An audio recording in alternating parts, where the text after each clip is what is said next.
एक कुआं था। जनाबे यूसुफ अपनी जान बचाने के लिए आवाज लग रहे थे। पानी की ठंडी सतह के ऊपर उनकी मासूम चीखें और दुआएं गूंज रही थीं। ऐ मेरे रब, तन्हाई के इस अंधेरे से मुझे निकाल, तू ही सबसे बड़ा रहम करने वाला है। कुआं गहरा था, दीवारें पत्थर की ओर फिसलन भरी थीं। ऊपर से सूरज की रोशनी मुश्किल से पहुंचती थी। उनका जिस्म थक चुका था, कपड़े भीग चुके थे और सांसें किसी चमत्कार की तलाश में थीं। उन्हें ये नहीं मालूम था कि उनके अपने सगे भाइयों ने उन्हें यहां फेंक दिया था सिर्फ इसलिए कि उनके वालिद हजरत याकूब अलैहिस्सलाम उन्हें सबसे ज्यादा चाहते थे। वह चाहत जो महज एक बाप की अपने नेक पाक और खुशनसीब बेटे से होती है, भाइयों की नजर में हसद का सबब बन गई थी। यूसुफ, जो अब भी किशोर ही थे, अपने भाइयों की साजिश का शिकार हो चुके थे, मगर दिल में अल्लाह पर भरोसा था। इसी दौरान दूर से एक काफिला आ रहा था जो शाम से मिस्र की तरफ जा रहा था। रास्ते में थकान के चलते उन्होंने एक पुरानी बस्ती के पास पड़ाव डाला। जब पानी की जरूरत पड़ी तो उन्होंने इधर उधर देखा और वही कुआं उनकी नजर में आया जिसमें यूसुफ फंसे हुए थे। उन्होंने अपने गुलाम से कहा, इधर देखो, शायद पानी का कोई जरिया हो। पानी खींचने के लिए जब रस्सी डाली गई और डोल वापस खींचा गया तो पानी की जगह एक चमकता चेहरा नजर आया। वो चेहरा ऐसा था कि देखने वाले की आंखें ठहर जाएं, दिल दहल जाए और जुबान खामोश हो जाए। यह चेहरा था हजरत यूसुफ अलैहिस्सलाम का, जिनके नूर और पाकीज़गी ने हर देखने वाले को हैरान कर दिया। गुलाम ने जब देखा कि रस्सी से बंधा एक बच्चा बाहर आ रहा है तो वो चौंक पड़ा और चिल्लाकर अपने मालिक को बुलाया। हुजूर, ये बच्चा है, कुएं में था। अल्लाह की कसम, मैंने ऐसा हसीन चेहरा कभी नहीं देखा। काफिले के सरदार ने फौरन आगे बढ़कर यूसुफ को हाथ से पकड़ा और ऊपर खींच लिया। यूसुफ थक चुके थे मगर उनके चेहरे से रोशनी टपक रही थी। सरदार ने उनकी हालत देखी और सोचा कि शायद ये बच्चा रास्ता भटक कर गिर गया है या कोई इसे छोड़ गया है, मगर उसे यह नहीं मालूम था कि वो जिसे एक तिजारती सामान समझ रहा है, दरअसल वह एक नबी बनने वाला है, एक हाकिम बनने वाला है, अल्लाह का नेक और सबसे खूबसूरत बंदा है। सरदार ने अपने साथियों से मशविरा किया कि इस लड़के को मिस्र ले चलते हैं और बाजार में बेचते हैं, इससे अच्छी कीमत मिल सकती है। कुछ ने कहा कि हो सकता है कोई अमीर इसे गोद लेना चाहे, कुछ ने कहा कि यह कोई खुदा भेजा बंदा लगता है, मगर न किसी को यकीन था और न कोई पहचान सका कि ये वही यूसुफ हैं जिन्हें आने वाले वक्त में मिस्र की तख्त नशीनी नसीब होगी। काफिला चलता रहा और यूसुफ को एक ऊंट पर बैठा दिया गया। रास्ते भर वह खामोश रहे, अल्लाह की याद में डूबे रहे। कभी आंखें बंद कर लेते, कभी आसमान की तरफ देखकर दुआ करते, कभी जमीन पर निगाह डालकर सोचते कि क्या मेरे वालिद मुझे याद कर रहे होंगे, क्या वो समझ पाएंगे कि मेरे भाइयों ने ही मुझे धोखा दिया है। मगर इस सब के बावजूद यूसुफ के दिल में न शिकायत थी न बद्दुआ, बस अल्लाह की मोहब्बत थी। जब काफिला मिस्र पहुंचा तो वहां का बाजार गुलजार था।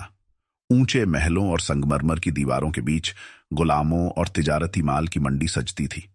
वहीं यूसुफ को भी एक चबूतरे पर खड़ा किया गया।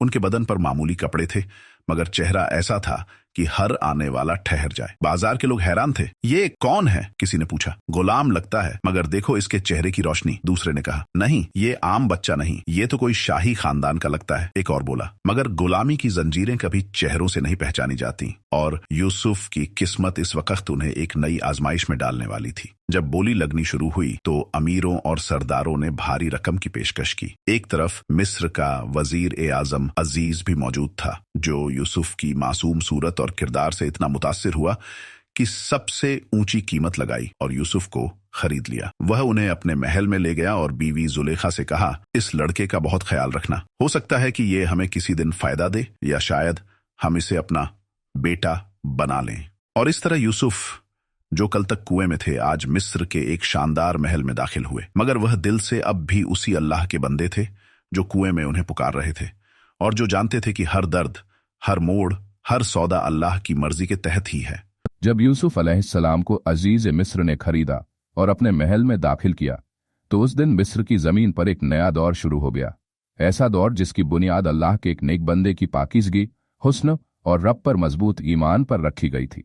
महल की दीवारें, जो अब तक सिर्फ दौलत, शानो शौकत और सियासी चालों की गवाह थीं, अब उस पाक रूह की मौजूदगी से जगमगा उठीं जिसे अल्लाह ने न सिर्फ हुस्न और जमाल में सबसे आला बनाया था, बल्कि जिसे सदियों तक इंसानियत के लिए सब्र, तहम्मुल और इस्तेकामत की मिसाल बना देना था। यूसुफ अलैहिस्सलाम को मिस्र के सबसे आलीशान महल में वो हर सुकून और सहूलत मिलनी शुरू हो गई जो किसी शहजादे को मिलती, मगर उन्होंने कभी इन नेमतों को अपनी मंजिल नहीं समझा, बल्कि उन्हें हमेशा अल्लाह की अमानत समझा और उसी की इबादत में लगे रहे। मिस्र की जबान उन्होंने जल्द सीख ली। उनके इल्म और तर्जुबे ने महल के बुजुर्गों को भी हैरान कर दिया। अजीज खुद भी उन पर भरपूर एतबार करता और अपने अहले खाना से कहता, यूसुफ आम नहीं है, इसमें कुछ खास बात है। ये कोई मामूली बच्चा नहीं बल्कि खुदा का नूर है। यूसुफ का हुस्न दिन ब दिन ऐसा निखरता जा रहा था कि महल की औरतें उन्हें देखती तो हैरान रह जाती। उनके चेहरे पर नूर, आंखों में शर्म और जुबान में लज्जत थी। यही वजह थी कि जुलेखा, जो मिस्र की सबसे हसीन और ताकतवर औरतों में से थी, यूसुफ के तईं सिर्फ मुतासिर नहीं बल्कि धीरे धीरे मायल होने लगी। पहले पहल उसने अपने दिल की बात को नजरअंदाज किया, मगर जब भी वह यूसुफ को देखती उसका दिल बेकरार हो उठता। उसकी रातें करवटों में गुजरतीं और उसके ख्वाब यूसुफ की तस्वीरों से भरने लगे। जुलेखा, जो अपने हुस्न पर नाज करती थी और जिसकी एक इशारे पर सैकड़ों लोग झुक जाते थे, यूसुफ की पाकीज़गी और बेरुखी से बेचैन हो गई। वह सोचती, जिसे देखकर हर कोई दीवाना हो जाए, वह खुद किसी का दीवाना क्यों नहीं होता। मगर उसे मालूम नहीं था कि यूसुफ की मोहब्बत उस रब से है जो बेनियाज है और जिसका नूर उसके दिल में इस तरह समाया हुआ है कि किसी दुनिया की चीज में उसे कोई दिलचस्पी नहीं। एक दिन जब अजीज कहीं बाहर था, जुलेखा ने तमाम नौकरों को बाहर भेज दिया, महल के सारे दरवाजे बंद कर दिए और अपने सबसे हसीन कपड़े पहनकर खुद को खुशबुओं में भिगोकर यूसुफ को अपने कमरे में बुलाया। वह कमरा जिसके हर कोने में ऐश, हर दीवार पर शानो शौकत और हर पर्दे में बेगुनाही के खिलाफ एक फरेब छुपा था। यूसुफ अलैहिस्सलाम जब वहां पहुंचे तो उन्होंने माहौल को समझ लिया। जुलेखा ने अपनी चाहत जाहिर की, मगर यूसुफ ने फौरन अल्लाह की पनाह मांगी। मैं अल्लाह की पनाह चाहता हूं, वो मेरा रब है, उसने मुझे इज्जत दी है, मैं उसकी खयानत नहीं कर सकता। यह कहकर वह पलटे और भागने लगे, मगर जुलेखा ने उनका कुर्ता पीछे से पकड़ लिया और उसका दामन फट गया। इतने में अजीज दरवाजे पर पहुंचा।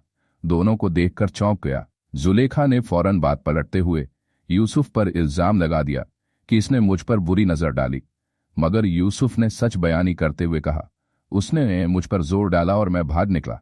एक गवाह ने कहा कि अगर कमीज आगे से फटी है तो यूसुफ गुनहगार है और अगर पीछे से फटी है तो औरत झूठी है। जब देखा गया कि कमीज पीछे से फटी है तो अजीज को हकीकत का अंदाजा हो गया और उसने जुलेखा से कहा, ये तेरी चाल है। बेशक औरतों की चाल बड़ी भारी होती है, लेकिन बात यहीं खत्म नहीं हुई, क्योंकि मिस्र की औरतों में यह बात फैल गई कि अजीज की बीवी अपने ही गुलाम पर मर मिटी है। उन्होंने जुलेखा का मजाक उड़ाना शुरू कर दिया और इस मजाक को मिटाने के लिए जुलेखा ने एक और चाल चली। उसने शहर की अमीर औरतों को दावत पर बुलाया, उन्हें आरामदेह सोफों पर बैठाया, उनके हाथों में फल और तेज छुरियां थमाई और फिर हजरत यूसुफ को कमरे में बुलवाया। जैसे ही यूसुफ अंदर दाखिल हुए, हर औरत की निगाह उन पर टिक गई। उनके हुस्न का आलम ऐसा था कि औरतें अपने होश खो बैठीं और फल की जगह अपनी उंगलियां काट बैठीं, मगर दर्द का एहसास न हुआ। उन्होंने एक सुर में कहा, हाशा लिल्लाह, ये इंसान नहीं, ये तो कोई मलक मुकर्रब है। जुलेखा ने यह देखकर कहा, देखा, यही है वो जिसके लिए तुम मुझे ताने देती थीं। और फिर उसने दोबारा यूसुफ को गुनाह की दावत दी, मगर यूसुफ अलैहिस्सलाम ने फिर वही जवाब दिया, ए मेरे रब, कैद मुझे मंजूर है बनिस्बत इसके कि मैं वह करूं जिसकी तरफ ये मुझे बुला रही हैं। उन्होंने अल्लाह से दुआ की, ए मेरे रब, अगर तू उनकी चालों से मुझे नहीं बचाएगा तो मैं झुक जाऊंगा और जाहिलों में से हो जाऊंगा। अल्लाह ने उनकी दुआ कबूल की और उनकी पाकीज़गी को बाकी रखा, मगर जुलेखा की जिद और समाज की सियासत की वजह से यूसुफ को जेल भेज दिया गया। और फिर जब वह सच्चा, पाकीज़ा और खुदा से डरने वाला नौजवान, जिसे तमाम औरतें फरिश्ता कहने लगी थीं, अपने रब की राह पर इस्तिकामत दिखाते हुए जुल्म की सजा में जेल के अंधेरे में पहुंचा, तो जमीन और आसमान ने एक बार फिर गवाही दी कि अल्लाह अपने बंदों को परखता है, मगर कभी भी उन्हें अकेला नहीं छोड़ता। मिस्र का वो कैदखाना, जिसकी दीवारें आहूं और सिसकियों से सराबोर रहती थीं, अब एक ऐसे नूर की मेजबानी करने वाली थीं जिसने अंधेरे को भी उजाले में बदल देना था। यूसुफ अलैहिस्सलाम जब जेल में दाखिल हुए तो वहां के कैदियों ने पहले तो उन्हें आम गुलाम समझा, मगर कुछ ही दिनों में उनकी बातों, उनके अखलाक और उनके चेहरे से टपकते नूर ने सबको अपनी तरफ खींच लिया। उन्होंने वहां भी वही अमल जारी रखा जो उन्होंने महल में किया था, नमाज, इबादत और अपने रब की तरफ पूरी तरह रुजू। उनकी बातें दिल को छू जाती, उनके लफ्जों में ऐसा असर होता कि कैदी रोते और सुकून पाते। वहां के जेलर ने भी उन्हें खास दर्जा देना शुरू कर दिया और कई बार उन्हें कैदियों के आपसी झगड़े सुलझाने की जिम्मेदारी भी दे दी, क्योंकि हर कोई जान चुका था कि यूसुफ सच्चे हैं, इंसाफ पसंद है और उनका दिल किसी मुनाफिक या चालाक इंसान की तरह नहीं बल्कि एक नबी की तरह साफ है। और फिर एक दिन ऐसा आया जब दो नौजवान जो किसी जमाने में बादशाह के दरबार से ताल्लुक रखते थे, एक शराब पिलाने वाला और एक खाना खिलाने वाला, उन्हें भी जेल में डाल दिया गया और दोनों ने एक ही रात अजीबोगरीब ख्वाब देखे। सुबह होते ही दोनों यूसुफ अलैहिस्सलाम के पास आए। उनकी आंखों में एक अजीब सी उम्मीद थी, क्योंकि उन्होंने सुना था कि यह गुलाम नहीं बल्कि कोई वली है जो ख्वाबों की ताबीर भी बताता है। पहले नौजवान ने कहा, मैंने देखा कि मैं शराब निचोड़ रहा हूं, और दूसरे ने कहा, मैंने देखा कि मेरे सर पर रोटियां रखी हैं और परिंदे उन्हें खा रहे हैं। यूसुफ ने पहले उन्हें समझाया कि ख्वाब की ताबीर से पहले तौहीद को समझो और फिर अपने रब की तरफ बुलाया।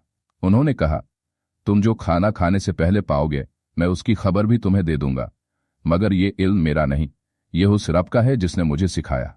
फिर उन्होंने पहले नौजवान से कहा, तुम्हारा ख्वाब यह है कि तुम बाहर निकलोगे और फिर से शराब पिलाओगे, और दूसरे से कहा, तुम्हारा ख्वाब यह है कि तुम सूली पर चढ़ाए जाओगे और परिंदे तुम्हारे सर से खाना खाएंगे। दोनों ने चौंक कर देखा, एक के चेहरे पर राहत थी तो दूसरे के चेहरे पर सख्त डर। और यूसुफ ने पहले वाले से कहा, जब तू बाहर जाएगा तो अपने रब बादशाह के पास मेरा जिक्र करना। मगर इंसान भूलने वाला है, और वह नौजवान जैसे ही जेल से रिहा हुआ अपने वादे को भूल गया और यूसुफ वहीं जेल में रहते रहे, यहां तक कि सालों बीत गए। अब वो वक्त आया जब खुद मिस्र का बादशाह एक ख्वाब से परेशान हुआ। बार बार रात को एक ही ख्वाब देखता, 7 मोटी गायें हैं जिन्हें 7 दुबली गायें खा रही हैं, और 7 हरी बालें हैं और 7 सूखी बालें उन्हें निगल रही हैं। वह उठकर परेशान होता, अपने दरबारी आलिमों और हकीमों को बुलाता, मगर कोई भी इस ख्वाब की ताबीर न बता सका। तब वह वही नौजवान जो यूसुफ से जेल में मिला था, उसे ख्वाब और उसकी ताबीर याद आई। उसने कहा, मैं एक शख्स को जानता हूं जो तुम्हें इस ख्वाब की सच्ची ताबीर बता सकता है। वह दौड़ता हुआ जेल पहुंचा, यूसुफ के पास आया और बोला, मेरे मालिक ने ख्वाब देखा है, क्या तुम उसकी ताबीर बता सकते हो? यूसुफ ने उसी लम्हे अपनी पाक जबान से फरमाया, 7 साल तक फसलें जमकर उगेंगी, फिर उसके बाद 7 साल सख्त सूखे के आएंगे, इसलिए उन पहले 7 सालों में जितनी भी उपज हो उसे बचा कर रखना, सिर्फ थोड़ा सा खाना, बाकी सब जमा करना, और फिर 8वें साल अल्लाह फिर से बरकत देगा। ये ताबीर जैसे ही बादशाह तक पहुंची वह दंग रह गया और हुक्म दिया कि यूसुफ को फौरन जेल से निकाल कर लाया जाए। मगर यूसुफ अलैहिस्सलाम ने कहा, मैं तब तक बाहर नहीं आऊंगा जब तक मेरा मुकद्दमा साफ नहीं होता और जुलेखा का इल्जाम मुझसे हटा नहीं दिया जाता। तब बादशाह ने उन औरतों को बुलाया जिन्होंने अपने हाथ काटे थे, और सबने इकरार किया कि हमने यूसुफ में कोई बुराई नहीं पाई। जुलेखा भी अब सच्चाई बयान करने पर मजबूर हुई और उसने कहा, अब सच बोलती हूं, मैं ही थी जिसने उस पर जोर डाला और वह बिलाशुबा सच्चा है। तब बादशाह ने यूसुफ को इज्जत से बाहर बुलवाया और कहा, आज से तुम हमारे खास और भरोसेमंद हो। और फिर यूसुफ की जिंदगी एक नई मंजिल की। और फिर वही यूसुफ जो कभी एक कुएं के अंधेरे में गिराया गया था, जुल्म और इल्जाम की गर्द में छुपा दिया गया था, जिसे बेचकर भाई यह समझ बैठे थे कि अब उनका सपना और उनकी परेशानी दोनों खत्म हो गए, वह अब मिस्र की सबसे ऊंची कुर्सी पर बैठा था। एक ऐसा ओहदा जिस पर बैठकर उसने ना सिर्फ एक मुल्क की तस्वीर बदली बल्कि इंसाफ, इल्म और खुदा के दिए हुए फैसलों की एक ऐसी मिसाल कायम की जो हमेशा के लिए तारीख में दर्ज हो गई। मिस्र का बादशाह अब पूरी तरह यूसुफ पर भरोसा करने लगा था और उसने कहा, इस मुल्क के खजानों का इंतजाम तुम्हारे हवाले है, क्योंकि तुम भरोसे के लायक हो और इल्म रखते हो। यूसुफ ने उस वक्त जो अल्फाज कहे वो हमेशा के लिए इंसाफ पसंदों का शुआर बन गए। मुझे इस जमीन के खजानों का जिम्मा दे दो, मैं हिफाजत करने वाला हूं और इल्म वाला भी। और फिर जब 7 साल की बरकतें शुरू हुईं, फसलें उगती रहीं, यूसुफ ने हर चीज का हिसाब रखा, हर दाना इकट्ठा किया, हर खेत को मैनेज किया और पूरे मिस्र को इस तरह संगठित किया कि जैसे एक जहाज को तैरने के लिए समुंदर की लहरों से बात करनी आ रही हो। लोग देखते थे कि कैसे यह वजीर अपने हाथ से अनाज तौलता है, हर गरीब को बराबरी से हिस्सा देता है और किसी अमीर को खास रियायत नहीं मिलती। यही इंसाफ था जो लोगों को खींचता और मिस्र का हर शख्स अब उसके नाम से वाकिफ था। लेकिन वक्त ठहरता नहीं और फिर वही वक्त आया जिसका इंतजार यूसुफ कर रहे थे, जब सूखा शुरू हुआ और सारे इलाकों में कहत ने दस्तक दी, फसलें सूख गईं, लोग भुखमरी की कगार पर आ गए और मिस्र ही एकमात्र मुल्क रह गया जहां से अनाज मिलने की उम्मीद थी। और यहीं से किस्मत की वो डोर फिर से जुड़ने लगी जो कभी कनान से मिस्र तक बिछड़ चुकी थी। हजरत याकूब अलैहिस्सलाम के बेटे वही भाई जिन्होंने कभी यूसुफ को कुएं में फेंका था, अब अनाज की तलाश में मिस्र की तरफ रवाना हुए। और जब वे वहां पहुंचे तो यूसुफ ने उन्हें पहचान लिया, मगर उन्होंने उसे नहीं पहचाना। वक्त कितना ताकतवर होता है, वह चेहरे बदल देता है। मगर यूसुफ का दिल वही था, नरम, मुआफ करने वाला, मगर हिकमत से भरा हुआ। उन्होंने अपने भाइयों को इज्जत से बिठाया, अनाज दिया, मगर साथ ही यह शर्त भी रखी कि अगली बार जब आओ तो अपने छोटे भाई को साथ लाना जिसे वह बेहद चाहते थे, बिन्यामिन को। यूसुफ ने भाइयों के लिए अनाज तोड़वाया और उनके सामान ने उनका दिया हुआ माल भी चुपचाप वापस रखवा दिया, ताकि जब वो घर पहुंचे तो उन्हें एहसास हो कि मिस्र का यह वजीर न सिर्फ करीम है बल्कि शायद कुछ अलग ही दर्जे का इंसान है। जब भाई घर लौटे और हजरत याकूब को सारा माजरा बताया तो उन्होंने बिन्यामिन को भेजने से मना कर दिया। मगर जब अनाज खत्म होने लगा और दोबारा मिस्र जाना जरूरी हुआ तब उन्होंने बहुत भारी दिल से इजाजत दी, मगर साथ ही एक वादा लिया कि वे उसे वापस लाएंगे। जब यूसुफ ने अपने छोटे भाई बिन्यामिन को देखा तो उनका दिल भर आया, मगर उन्होंने फिर भी खुद को जाहिर नहीं किया। उन्होंने बिन्यामिन को अपने साथ अलग कमरे में ठहराया, उसे बताया कि मैं तुम्हारा भाई हूं और जो कुछ तुम पर हुआ उस पर अब अफसोस मत करो। और फिर उन्होंने एक हिकमत के तहत ऐसा इंतजाम किया कि जब सारे भाई लौटने लगे तो यूसुफ ने अपने प्याले को बिन्यामिन के सामान में छुपवा दिया, और जब कारवां रवाना होने को था तो आवाज लगवाई गई कि बादशाह का प्याला चोरी हो गया है। तलाशी हुई और प्याला बिन्यामिन के थैले से निकला। यूसुफ ने कहा कि हमारा कानून ये है कि जो चोर हो वो हमारे पास रोक लिया जाए। भाई परेशान हो गए, कहने लगे उसके बदले हमें रख लो, हमारा बाप बहुत बुरा है। मगर यूसुफ ने जवाब दिया हम जालिम नहीं हैं, और इस तरह बिन्यामिन को अपने पास रख लिया। जब भाई अपने बाप के पास पहुंचे और बिन्यामिन को साथ न लाने की वजाहत की तो याकूब अलैहिस्सलाम का दिल टूट गया। वह रोने लगे और कहने लगे हाय यूसुफ। और अब बिन्यामिन भी चला गया। वह इतने रोए कि उनकी आंखों की रोशनी चली गई। लोग कहते तुम अब भी यूसुफ को याद करते हो जबकि वह मर चुका होगा, मगर वह कहते मैं तो अपना गम और दुख सिर्फ अल्लाह से कहता हूं। और फिर उन्होंने अपने बेटों से कहा जाओ यूसुफ और उसके भाई की तलाश करो और अल्लाह की रहमत से मायूस मत होना। और जब याकूब अलैहिस्सलाम के बेटे एक बार फिर मिस्र की तरफ रवाना हुए, मगर इस बार उनके चेहरों पर शर्म थी, दिलों में पछतावा था और कदमों में वह बोझ था जिसे कभी उन्होंने कुएं में डाल दिया था। तो जैसे जमीन और आसमान गवाही दे रहे थे कि वक्त लौट कर आता है, लेकिन कभी कभी वो अपने साथ आंखें नम करने वाले मंजर भी लाता है। वे मिस्र पहुंचे और फिर से उस आलीशान वजीर के दरबार में खड़े हुए जिसके अदब ने उन्हें पहले भी हैरान किया था। और यूसुफ अलैहिस्सलाम ने इस बार उनका और गहराई से मुआयना किया। उन्होंने देखा कि अब इन चेहरों पर अकड़ नहीं, पशेमानी है। अब उनके लहजे में अहंकार नहीं बल्कि इज्जत है। और फिर वो लम्हा आया जब एक भाई ने कहा ए अजीज़े मिस्र, हम पर और हमारे घर वालों पर मुसीबत आई है। हम थोड़ा सा माल लाए हैं, मगर हमारे भाई को हमारे साथ भेज दो, हम भलाई करेंगे। और ये सुनते ही यूसुफ अलैहिस्सलाम की रूह जैसे कांप उठी, उनकी आंखों में आंसू भर आए और वह अब ज्यादा देर तक अपने जज्बात को छुपा नहीं सके। उन्होंने सबको चुप कराते हुए एक आवाज में कहा क्या तुम जानते हो कि तुमने यूसुफ और उसके भाई के साथ क्या किया? जब तुम जाहिल थे सब हक्के बक्के रह गए, एक दूसरे का चेहरा देखने लगे, फिर बोले क्या तुम वाकई यूसुफ हो? और यूसुफ अलैहिस्सलाम ने जवाब दिया मैं यूसुफ हूं और ये मेरा भाई है। अल्लाह ने हम पर करम किया। जो अल्लाह से डरता है और सब्र करता है अल्लाह उसका अजर जाया नहीं करता। भाई सब रोने लगे, उनकी जुबानें गूंगी हो गईं और आंखों से सिर्फ शर्म और अफसोस झलकने लगा। उन्होंने कहा बिल्कुल, अल्लाह ने तुम्हें हम पर फजीलत दी और हम वाकई गुनहगार थे। यूसुफ अलैहिस्सलाम ने उस वक्त, उस जगह और उस हालत में अपने तमाम जख्मों को एक तरफ रखते हुए वह अल्फाज कहे जो आज भी इंसाफ और माफी की बुलंद मिसाल है। आज तुम पर कोई इल्जाम नहीं, अल्लाह तुम्हें माफ करे और वह सबसे बढ़कर रहम करने वाला है। फिर उन्होंने कहा मेरी यह कमीज ले जाओ और मेरे वालिद के चेहरे पर डाल दो, उनकी आंखों की रोशनी लौट आएगी। और फिर सब के सब मेरे पास मिस्र आ जाओ। और जैसे ही वह कमीज लेकर रवाना हुए तो दूर कनान में बैठे हुए याकूब अलैहिस्सलाम ने कहा अगर तुम मुझे पागल न कहो तो मैं कहूं कि मुझे यूसुफ की खुशबू आ रही है। और जब वो लोग पहुंचे और उन्होंने कमीज को उनके चेहरे पर रखा तो उनकी आंखें दोबारा रोशन हो गई, वह देख सकते थे। और फिर उन्होंने कहा क्या मैंने तुमसे नहीं कहा था कि मैं अल्लाह से वह जानता हूं जो तुम नहीं जानते? बेटे शर्मिंदा हुए, गिड़गिड़ाकर बोले ए अब्बा, हमारे लिए मगफिरत की दुआ कीजिए, हमने वाकई बहुत बड़ा गुनाह किया। और याकूब ने कहा, मैं अपने रब से जल्द ही तुम्हारे लिए दुआ करूंगा, वह बड़ा बख्शने वाला और रहम करने वाला है। फिर तमाम खानदान, बूढ़े याकूब, उनके बेटे, बहुएं, बौहे, पोते पोतियां सब एक बड़े काफिले की शक्ल में मिस्र की तरफ रवाना हुए। और जब वह सब यूसुफ अलैहिस्सलाम के सामने पहुंचे तो यूसुफ ने उन्हें अपने महल में बिठाया, अपने वालिद के पास झुक गए, उनके कदम चूमे और फिर उन्होंने अपने वालिद और मां को तख्त पर बिठाया। यूसुफ खुद उनके आगे झुक गए और वो मंजर पूरा हो गया जो कभी उन्होंने बचपन में ख्वाब में देखा था।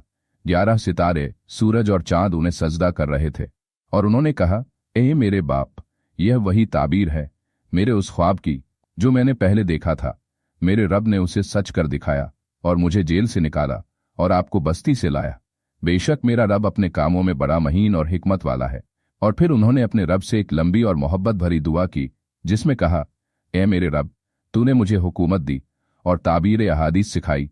ए आसमान और जमीन के पैदा करने वाले, तू ही मेरा सहारा है इस दुनिया और आखिरत में। तू मुझे मुसलमान रखते हुए मौत दे और नेक लोगों में शामिल कर। और जब सारा कुनबा मिस्र में आबाद हो गया और हजरत याकूब अलैहिस्सलाम ने अपने उस बेटे को अपनी आंखों से देखा जिसके लिए वह बरसों तक रोते रहे थे, जिसकी याद ने उनके दिल को छलनी किया था, जिसके गम में उन्होंने अपनी रोशनी खो दी थी, तो वह सारा गम जैसे एक लम्हे में पिघल गया और रह गया सिर्फ शुक्र, रह गया सिर्फ अल्लाह की रहमत का एहसास कि जब इंसान टूट जाता है उस वक्त भी अल्लाह की रहमत उसका हाथ थामे होती है। यूसुफ अलैहिस्सलाम ने अपने वालिद के लिए एक आलीशान मकान बनवाया, मगर उनका दिल आलीशान दीवारों से नहीं, यूसुफ की सोहबत से भरा था। याकूब अलैहिस्सलाम दिन रात अपने बेटे की इबादत नुमा हुकूमत को देख देख कर रब का शुक्र अदा करते और कहते, ए मेरे रब, तूने कितना बड़ा करम किया, जिस बेटे को मैंने खोया समझा उसे तूने बादशाहों का सरताज बना दिया।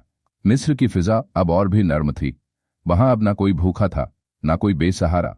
यूसुफ अलैहिस्सलाम ने अपनी हिकमत और इंसाफ से मिस्र को एक ऐसी मिसाल बना दिया था कि दूर दूर के लोग उनके पास मशवरा लेने आते और उनकी बातें सुनकर सच्चे रब की तरफ मुतवज्जह हो जाते। मगर दुनिया की हर मोहब्बत, हर राहत, हर मसरत एक दिन अपने आखिरी पड़ाव पर पहुंचती है और फिर वह लम्हा भी आया जब हजरत याकूब अलैहिस्सलाम की रूह ने इस फानी दुनिया से पर्दा किया। उनका विसाल निहायत पुरसुकून था। वह अपने बेटे के सीने से लगकर रब को याद करते हुए इस दुनिया से गए। यूसुफ अलैहिस्सलाम ने अपने वालिद की जनाजे की तजहीज व तकफीन खुद की और उन्हें उसी सलीके से दफन किया जो एक नबी और एक बाप के लिए जेब देता है। जनाजे में मिस्र के आम से लेकर खास तक हर शख्स शामिल हुआ और लोगों ने देखा कि एक बादशाह किस अंदाज से अपने बाप की मिट्टी को खुद दफन करता है, आंखों से बहते आंसुओं के साथ, मगर दिल में सब्र और रजा के फूल लिए हुए। इस वाकया ने मिस्र की हवा में फिर एक नई पाकीज़गी भर दी। यूसुफ अलैहिस्सलाम अब पूरे मिस्र के नहीं बल्कि पूरे जमाने के लिए एक मिसाल बन रहे थे।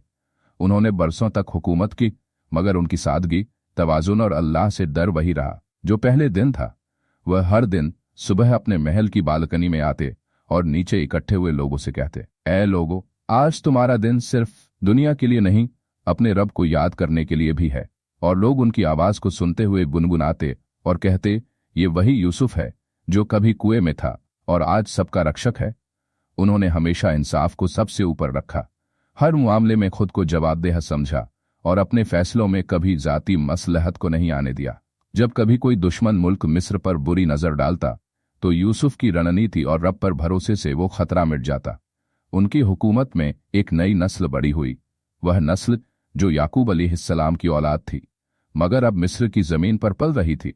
साल दर साल गुजरते गए और यूसुफ अलैहिस्सलाम ने जब देखा कि अब उनका सफर मुकम्मल हो रहा है तो उन्होंने अपने अजीज लोगों को पास बुलाया और कहा, मैं अब रब की तरफ लौटने वाला हूं। जब मेरी वफात हो तो मेरा जिस्म मिस्र में ना छोड़ना बल्कि उसे उस वतन में दफन करना जहां से हम आए थे, कनान की पाक सरजमीन में। उन्होंने अपनी वसीयत के साथ एक नसीहत भी छोड़ी, रब को कभी मत भूलना, चाहे तुम बादशाह बनो या नौकर, चाहे अमीर हो या फकीर, उसका हुक्म ही सबसे बड़ा हुक्म है।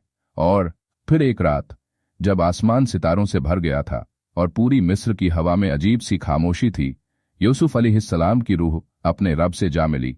वह अल्लाह से वही दुआ मांगते हुए इस दुनिया से गए जो उन्होंने पहले भी मांगी थी, तू मुझे मुसलमान रखते हुए मौत दे और नेक लोगों में शामिल कर। उनका जनाजा मिस्र के इतिहास का सबसे बड़ा जनाजा बना। हर गली, हर मोहल्ला, हर महल और झोंपड़ी से लोग निकले, फूलों से रास्ते सजाए गए, और जब उन्हें उनके कहे अनुसार कनान ले जाकर दफन किया गया तो जैसे आसमान भी नम हो गया हो।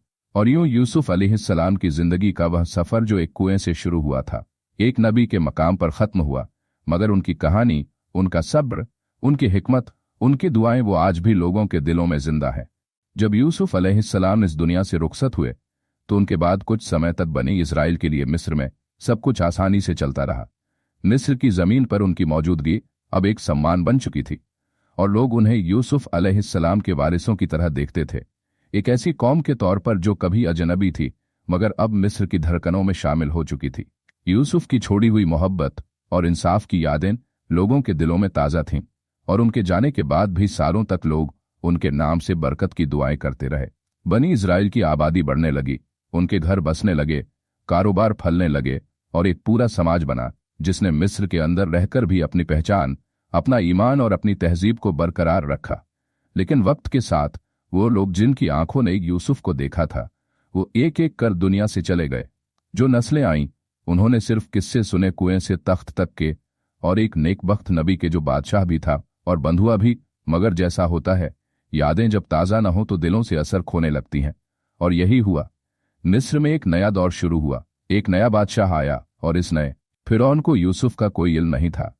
उसके लिए बनी इस्राएल सिर्फ एक बाहरी कौम थी जो उसके मुल्क में तेजी से फैल रही थी, जिसकी तादाद बढ़ रही थी और जिसका असर मिस्र की सियासत और समाज पर गहराता जा रहा था। फिरौन को यह नागवार गुजरा उसे डर हुआ कि ये लोग कल को ताकतवर होकर मिस्र के तख्त को चुनौती देंगे, और यहीं से वह साजिश शुरू हुई जो एक जमाने की इज्जत को गुलामी में बदल देने वाली थी। धीरे धीरे हुकूमत ने बनी इस्राएल पर नजर रखना शुरू किया। पहले उन पर टैक्स बढ़ाया गया, फिर उनके कारोबारों पर बंदिशें लगाई गईं, फिर उन्हें अलग बस्तियों में बसाने का हुक्म दिया गया। यूसुफ का नाम अब सिर्फ पुरानी किताबों में था और मिस्र का नया निजाम उसे भूल चुका था। बनी इस्राएल ने पहले तो सब्र किया क्योंकि उनके दिलों में अल्लाह का भरोसा था और यूसुफ की तालीम अब भी जिंदा थी, मगर साजिशें अब खुलेआम होने लगी थीं। फिरौन ने नए कानून बनाए जिनके जरिए बनी इस्राएल को मजदूरी, खानों और इमारतों की गुलामी की तरफ धकेला गया। वह लोग जो कल तक मिस्र के महलों में बराबरी के साथ रहते थे, आज फिरौन की दीवारों को पत्थरों से उठाने में जुटा दिए गए। उनकी औरतें बेबस, उनके मर्द जंजीरों में और उनके बच्चे अब लाचार बनते जा रहे थे। एक दौर ऐसा भी आया जब फिरौन ने ऐलान किया कि बनी इस्राएल के हर नवजात लड़के को कत्ल कर दिया, सिर्फ लड़कियों को जिंदा रखा जाए ताकि एक दिन पूरी नस्ल खत्म हो जाए। और वह एक ऐसा मंजर था जब माएं अपने नन्हे बच्चों को छुपाती थीं, रातों को चुपके से दूध पिलाती थीं और सुबह होने से पहले दुआ करती थीं कि कोई सरकारी जासूस उनके घर का रास्ता न ले। अल्लाह की किताब कहती है कि ये वही वक्त था जब इंसान का सब्र टूटने लगता है मगर अल्लाह की रहमत टूटने नहीं देती। बनी इस्राएल अब हजारों की तादाद में गुलाम थे, मगर उनका दिल अब भी अपने रब से वाबस्ता था। वो अब भी कहते थे, हम पर रहम कर जैसे तूने यूसुफ पर किया था। और इन तमाम हालात के बीच कोई नहीं जानता था कि वक्त एक और नबी के आगमन का रास्ता बना रहा है। एक नबी जो उसी बनी इस्राएल की कोख से उठेगा और फिरौन जैसे जालिम के खिलाफ खड़ा होगा। लेकिन उस वक्त जब मिस्र के गली कूचों में बनी इस्राएल की चीखें गूंजती थीं, जब उनके खून से दीवारें रंगी जाती थीं, जब उनके बच्चों को बहते दरिया में फेंक दिया जाता था, कोई नहीं सोच सकता था कि वो दरिया ही एक दिन नजात का जरिया बनेगा। मगर यही अल्लाह का निजाम है, जहां जुल्म अपनी हद को पहुंचता है वहीं रहमत भी रास्ता बनाती है।